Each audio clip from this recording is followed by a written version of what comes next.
Sa nakaraang video ay nanggaling tayo sa Revelstoke Mountain Pipe Coaster at tayo'y nagtuloy-tuloy sa biyahe hanggang sa madaanan natin itong Tree Valley Gap Ghost Town. Ito yung second stopover natin.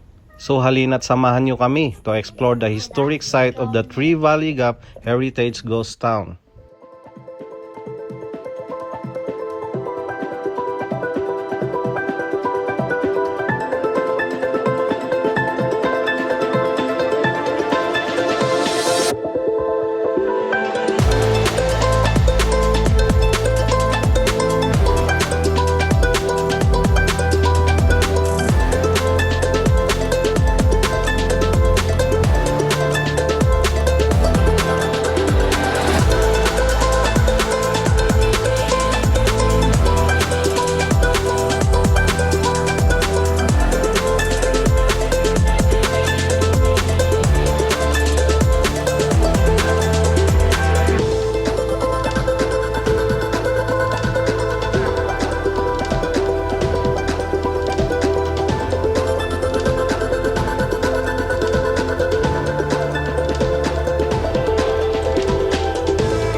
Pagkatapos ng walang sawa naming paglilibot sa Ghost Town ay tumuloy na kami sa biyahe.